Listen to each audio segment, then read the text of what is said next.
Hey guys, and welcome back to my channel. Today I'm going to be sharing with you guys my breastfeeding journey and why I ultimately failed at breastfeeding. So this is not an easy video to film because I think when you're a first-time mom, you either have that mentality of I'm going to breastfeed or I'm not.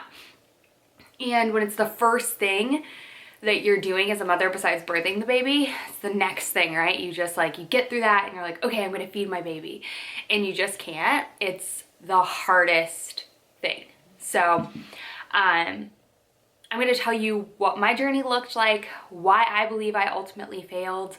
And by failed, I use that term very loosely because, it's not for everyone and for different reasons. And, I think a lot of people don't share the negatives about like childbirth or breastfeeding. You see all these videos on YouTube, like how my, this, that, like everything positive, right? Because people want to share their positive things, and that's just not the case. And I know, like, when I was struggling with breastfeeding, first of all, I had no idea I was going to struggle like I did because no one talked about it.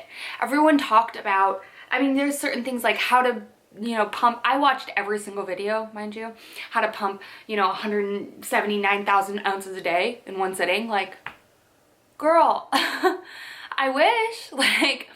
So I'm going to be talking to you about my story, real life. And if your story didn't go this way, that's awesome. And if you're preparing to breastfeed, it's good to know these things and what could go wrong, because I just didn't have that information, I felt like. And I wanted to share mine with you and talk through it. So I had made the decision that I wanted to breastfeed. It was the decision that I had made, and it was what I was gonna, aim for. And it didn't go that way. So let's go through everything. Again, if you're going through this, I kind of wrote down some notes so I wouldn't forget some of my highlights and my points. If you're going through this, or you're deciding if you're going to breastfeed or not, just know it is not easy. And if you made it a month, if you made it 2 weeks, if you made it a year, like, it's all amazing. And we're, as moms, we just need to give ourselves a break because we're literally trying as hard as we can, right? And being a mom, even though it is like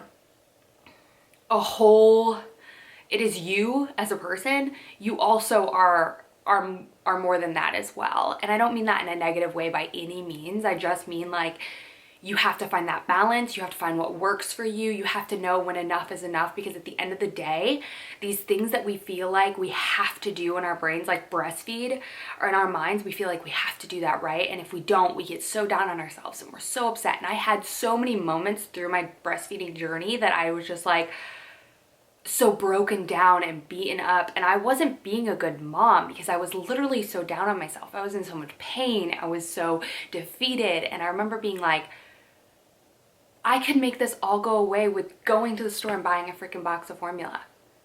But I felt like that was failure. And I just want to let you know that it's not. It's okay to have goals and dreams and ambitions and have a target to breastfeed. It is totally okay to do that, and I commend you for wanting to do that. But it's okay, to find that balance. And so ultimately that's what we did.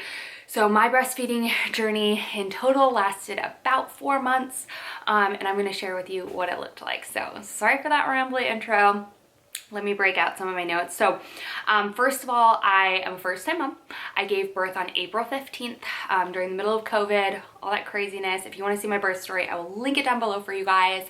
And I gave birth to a little baby boy who, besides my birth story being insanely crazy, was a healthy baby boy when he came out. So that's a whole nother side note. If you have like a NICU baby, all that stuff just complicates breastfeeding, right?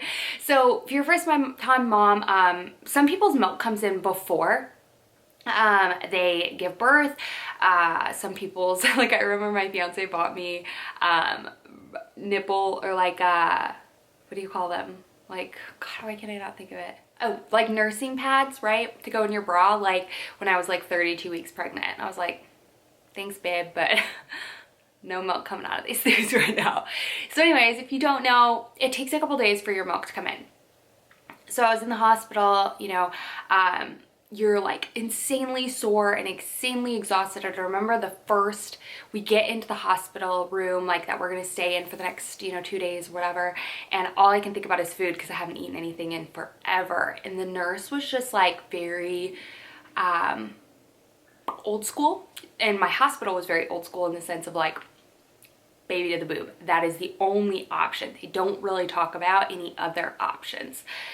And that was something actually my, I guess she's gonna be my sister-in-law, like told me about, is that they really pushed that. And I was okay with that because that's what I wanted to do, right? But when I failed, it sucked. So anywho, so we're there putting him on the breast. He's not latching well. And it's a lot, okay? So I'm like squeezing colostrum, which is that like liquid gold that they call it, that like thick, yellowish color that has super high nutrients, and the baby only needs a little bit in the beginning couple of days, right? So you're squeezing that out, trying to increase that supply because it's supply and demand, okay? So if the demand is there, the supply will come essentially, you know, essentially, right? And so I'm like squeezing the colostrum out onto a spoon, and oh my God, I just remember using like this plastic hospital spoon, you know, that has like rough edges, and my nipples just being like, Lord help me. So anyways, that, and you're just like sandwiching and squishing and trying, you know. So while I was there, I was getting some stuff out, and then I also brought my pump. I will link the pump or show a picture because all of it's kind of packed away now. I used the Luna pump, which I got through my insurance. Amazing. If you have insurance and you're going to be breastfeeding, definitely check that out. I do recommend getting a full hospital grade sort of pump. I will talk about my LV pumps in a minute, but I do recommend getting a regular schmegular pump. I just do.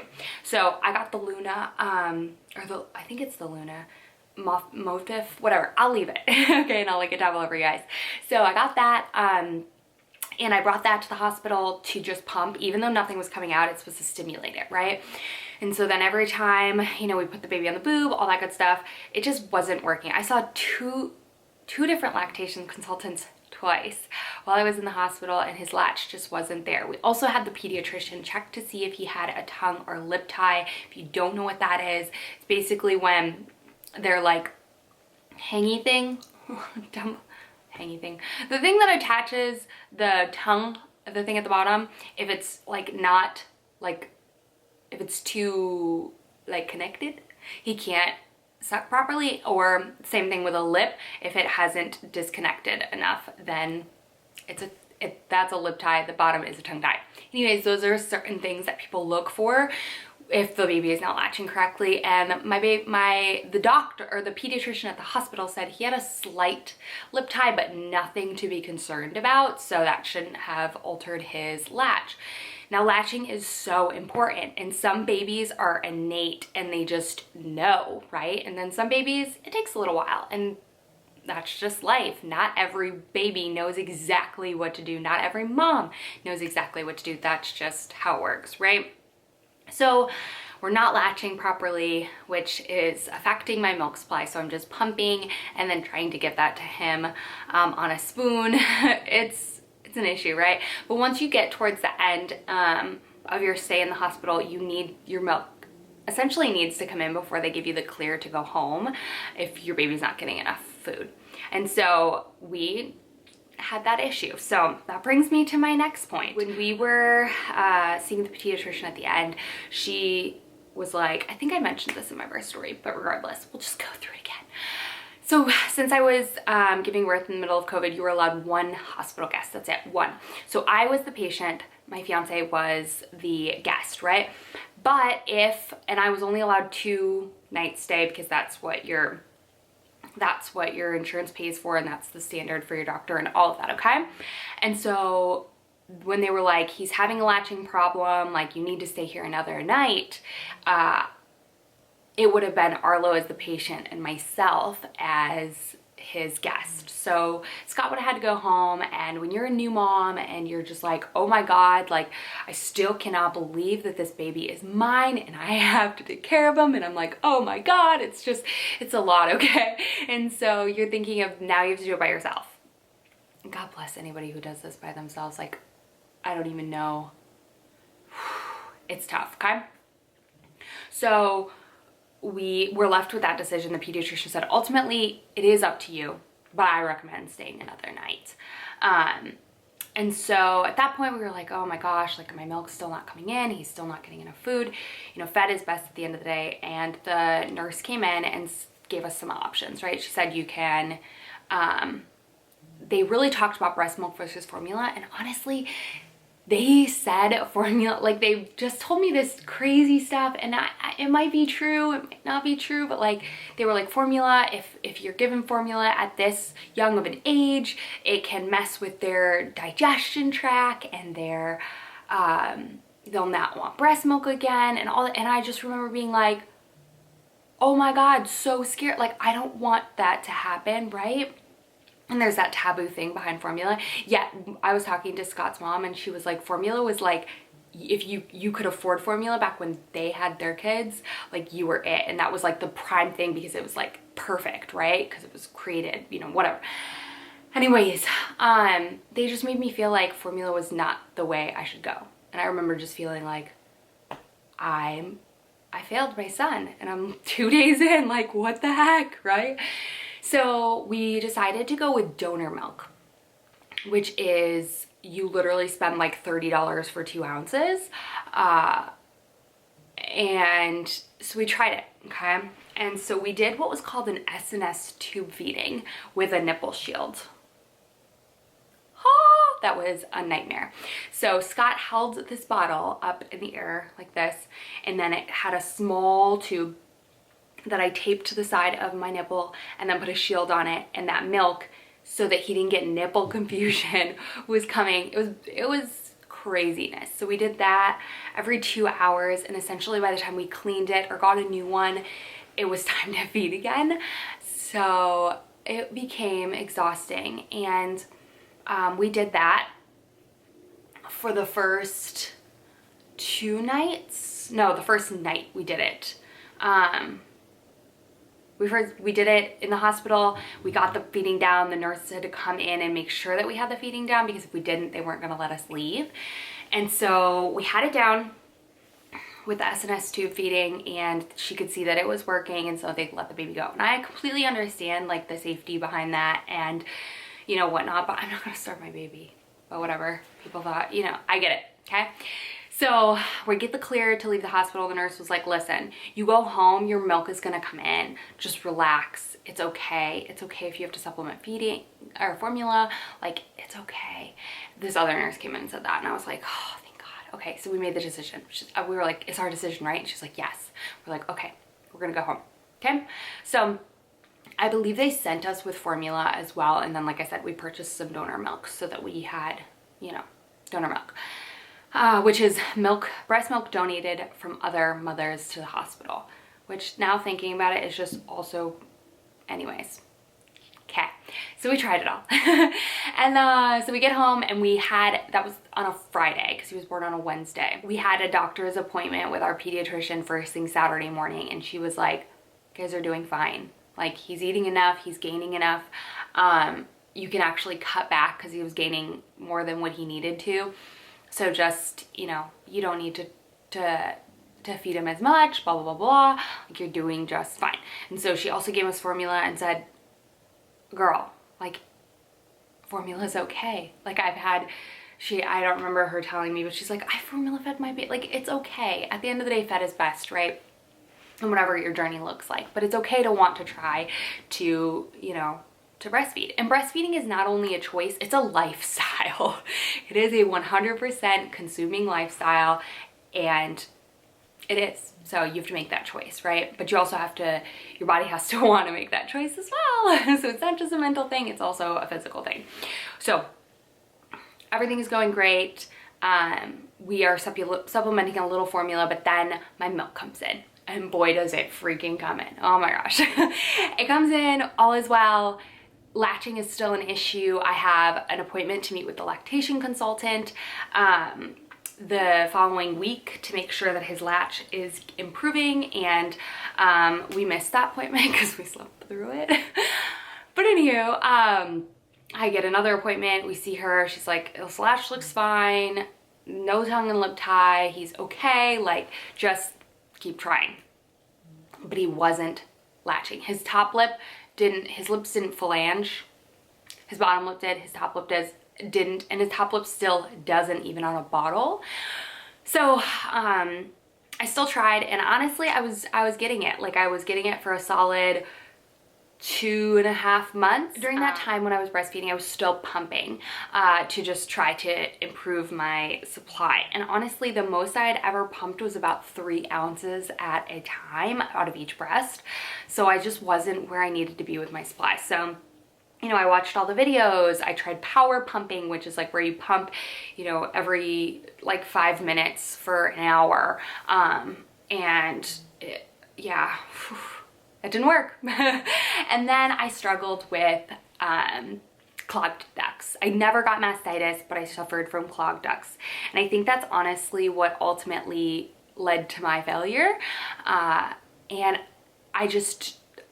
I think the number one reason, and there's no way to know for sure, but what I've seen is that I was wearing a bra to bed. Not a like wire bra, but like a pumping bra. And because I would get up in the middle of the night and pump, or I would get up in the middle of the night and feed. And I feel like that was like kind of constricting, because they were like pushing up, you know? So I felt like it was like constricting my flow and my breast milk and all that. So that was, I think, one of the number one reasons why I got clogged ducts, which led to me not being able to breastfeed anymore. So a fun story and disgusting story. And if you don't know, now when I had it, I remember crying on the bathroom floor when I got my first clogged duct. It hurt so badly. They say just let your baby suck it out, pump, get it out. And it's just like, when he had a latching problem, he wasn't able to suck enough and hard enough and fast enough and good enough, okay? So my fiance was talking to, we had, he has a friend that he works with that literally had a baby like a month before, and he was like, oh, dude, just do the Kristen Cavallari and Jay Cutler. Jay Cutler and Kristen Cavallari. And if you don't know, look it up. In Mexico, Kristen Cavallari had a clogged duct, and Jay Cutler removed it for her by sucking, okay? So anyways, we did the Kristen Cavallari and Jay Cutler. Yes. You've got to do what you got to do. Desperate times call for desperate measures. And so we did it, and obviously he didn't drink that milk. We're not weird like that. He spit it in a cup. Okay. Oh my God. I went down like a rabbit hole of weird people when I was looking breast milk up on Google. Like, no. And then no. Anywho. Okay, so we did that probably 3 times because I kept getting clogged ducts. So I started supplementing sunflower lecithin to help with it, and it just ultimately didn't work. I also had one breast that did more than the other, and I think that's normal. But it just wasn't, I wasn't where I needed to be in terms of supply after my clogged ducts. So right around 3 months, they start going into these like leap phases sort of things, leaps, and he started wanting more, like a lot more, and I just wasn't able to supply that, but I was still pumping what I could, and we were supplementing formula with what I couldn't, right? So 3 months I was scheduled to go back to work. I had just started this new job in January, so I was, you know, already like 9 months pregnant. Not 9 months pregnant, I was like 6 months pregnant. And so I was scheduled to go to a brand new property and open this brand new property. And I had no idea how stressful it was going to be. And there are a couple of things about breastfeeding that you need to know in order to be successful. Number one is sleep and no stress. When you have a new baby and a new job, those two things, they don't happen.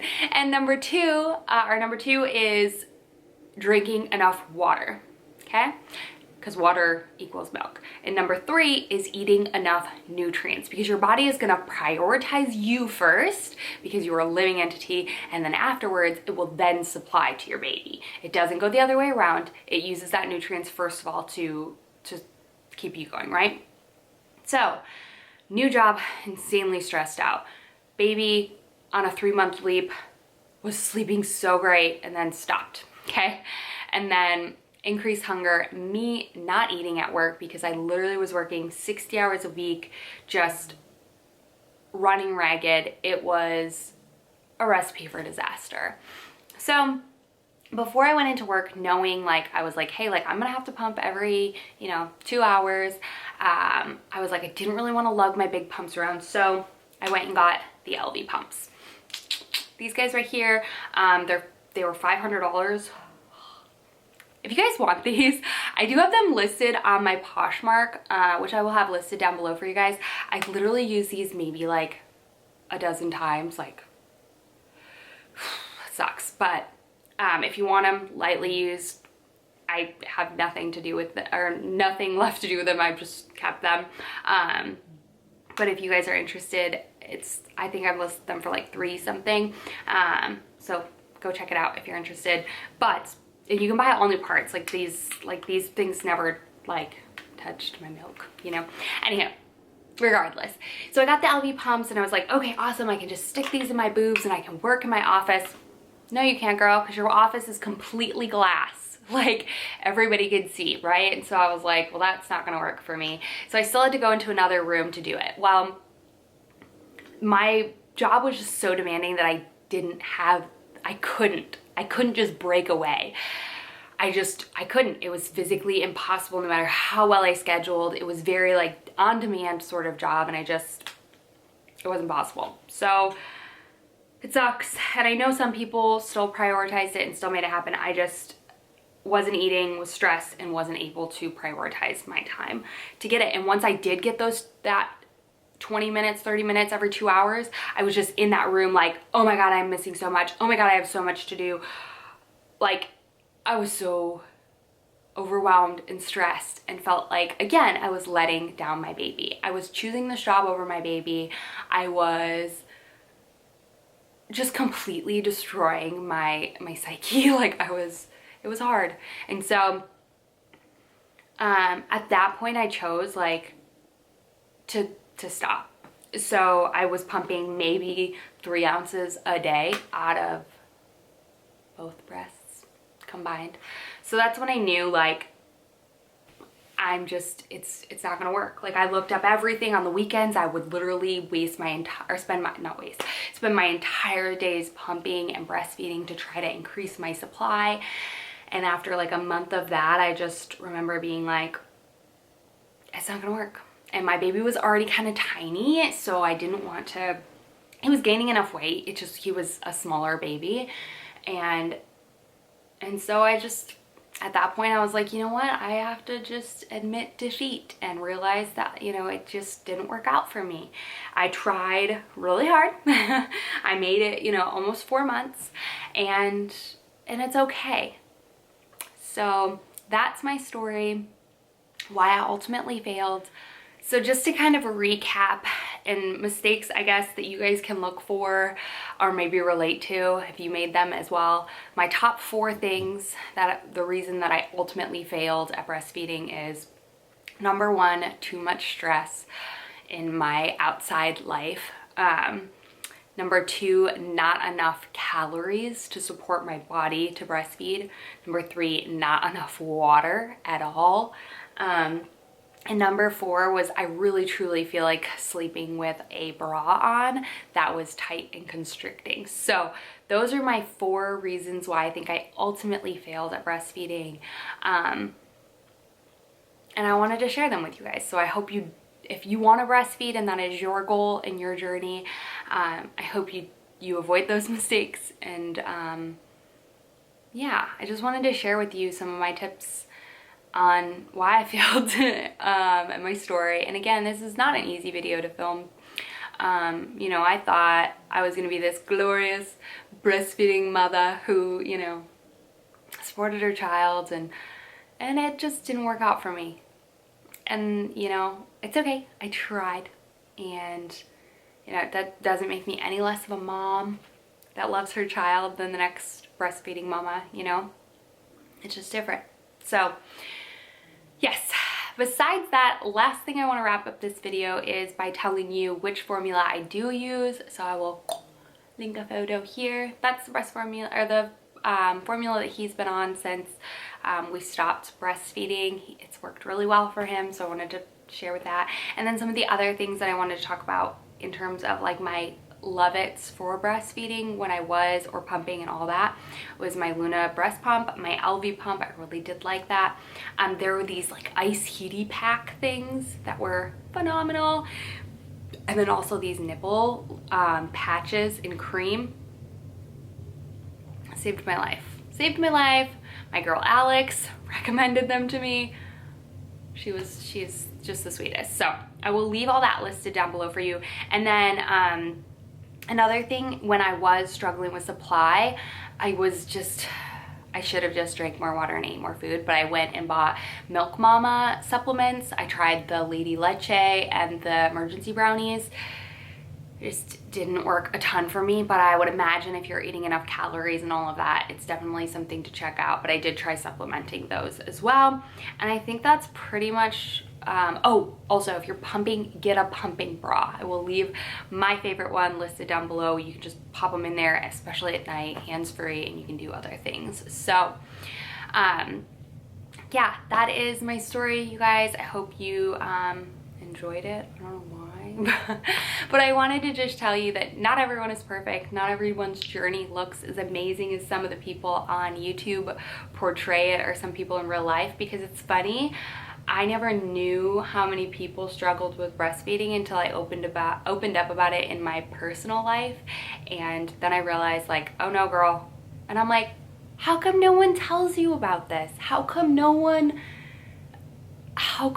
does? Like, how come YouTube is just all about people who have succeeded and not about anyone's failure, right?